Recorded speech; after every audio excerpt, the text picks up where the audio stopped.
Nos encontramos en una fase muy álgida de la epidemia, pues los casos y los decesos siguen aumentando. Por esta razón, las esperanzas de muchos están en la posible aparición de una vacuna que acabe con este tema de una vez por todas.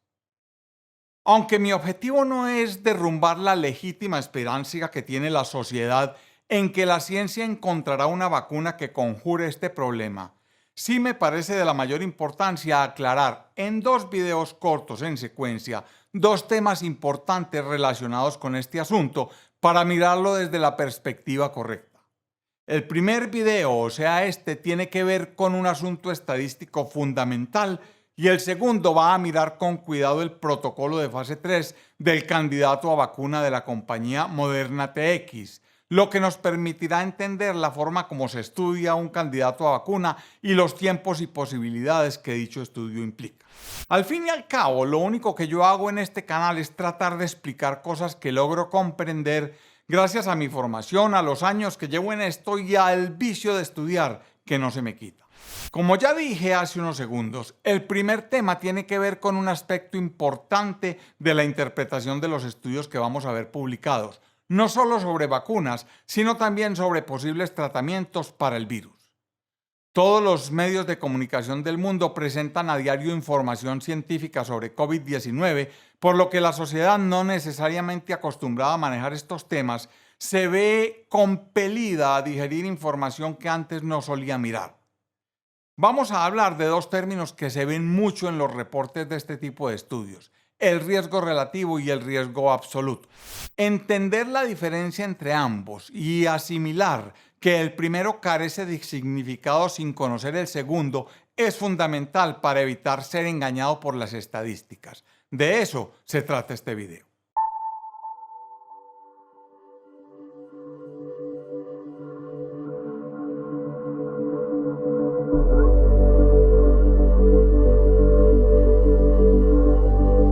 Si usted es epidemiólogo, estadístico o conocedor de estos temas, posiblemente este video le aporte poco a un tema que seguro domina. Sin embargo, si usted no es muy ducho en estadística, incluso si es un médico que no mira estas cosas muy seguido, creo que lo que le voy a contar puede ayudarle mucho a la hora de entender la forma como se suelen presentar los resultados de un estudio que evalúa una intervención terapéutica como un medicamento o una intervención que pretende evitar la aparición de una enfermedad como una vacuna. Se trata de un dato que casi siempre se malinterpreta, se tergiversa y marca una gran diferencia en la forma en que las personas analizan una investigación. Es un asunto muy simple que puede hacer que los resultados de un estudio parezcan inmensamente significativos o completamente sin sentido. Me refiero entonces a la forma como solemos representar el riesgo, que en el caso de una vacuna específica se definiría como el riesgo de enfermar si se es o no vacunado, y en el caso de un medicamento podría entenderse como el riesgo de morir o de tener cualquier otro desenlace clínico que se pueda medir si se usa o no el medicamento. Empecemos por poner un ejemplo que nos dibuja el contexto que necesitamos. Pregúntese qué droga preferiría recibir entre una que reduce su riesgo de morir en un 50% y otra que solo evita la muerte a una de cada 100 personas. Es obvio que la mayoría de la gente elegiría el fármaco que reduce el riesgo de morir en un 50%. Sin embargo, déjenme decirles que ambos números se pueden estar refiriendo al mismo medicamento y al mismo estudio que los evaluó, y que solo se trata de dos formas diferentes de ver los mismos números. Una forma se llama riesgo relativo y la otra se llama riesgo absoluto, y funcionan así. Digamos que en un ensayo clínico controlado que involucró a 200 individuos, 100 fueron asignados al azar para recibir un medicamento y 100 para recibir placebo. En el grupo de placebo, 2 personas fallecieron durante la duración del estudio, mientras que en el grupo que recibió el medicamento, solo una persona se murió. Esto significa una reducción de mortalidad de una persona de cada 100. Sin embargo, los autores del estudio podrían decir que el riesgo relativo de morir tuvo una reducción del 50% porque 1 es el 50% de 2. En otras palabras, si se recibe el tratamiento, el riesgo se reduce a la mitad desde un punto de vista relativo. Así de fácil y así de serio es el asunto. Los titulares de prensa que promocionan esta droga que acabamos de mencionar siempre hablarán sobre el riesgo relativo. Se titulará algo como parecido a una cosa que diga entre comillas, hubo una enorme reducción, 50% del riesgo de morir, cierro comillas. Estos titulares serán repetidos por la prensa convencional, por algunas revistas médicas y por muchos médicos y también por todos los representantes de mercadeo de la casa farmacéutica que produce la droga y que usualmente patrocinó el estudio. Lo que no se está diciendo es que aunque este medicamento puede ayudar a 1 de cada 100 personas, sus efectos secundarios podrían crear mayores riesgos para las 100 personas que lo reciben. Ninguna droga hace su trabajo gratis y sus efectos secundarios pueden no ser evidentes de forma inmediata. Este ejemplo es por supuesto extremo y lo concebí así para ilustrar el punto. Lo que pretendo es que comprendan de entrada la diferencia entre expresar un riesgo de manera relativa o de manera absoluta. La verdad sea dicha, los seres humanos somos bastante malos a la hora de entender el significado de la palabra riesgo y esto se debe a que pocas veces este asunto se explica de la forma correcta. Describiendo el asunto en términos un poco más formales, el riesgo relativo es la relación entre un riesgo y otro. Esto significa que se toma la probabilidad de que ocurra un evento y se divide por la probabilidad de que ocurra otro. El riesgo absoluto, por el contrario, es la diferencia absoluta entre dos riesgos, lo que simplemente significa que en lugar de dividir un riesgo por otro, los vamos a restar. Miremos otro ejemplo, esta vez de la vida real. Puede que necesitemos un poquito de matemáticas, no van a ser muchas ni van a ser muy complejas. Si se queda conmigo un par de minutos más, vamos a salir del problema. Resulta que en una de las revistas científicas más prestigiosas que tiene la cardiología mundial, el Journal of the American College of Cardiology de abril del 2019, se publicó un estudio firmado por el Dr. Wei Bao del Departamento de Epidemiología de la Universidad de Iowa.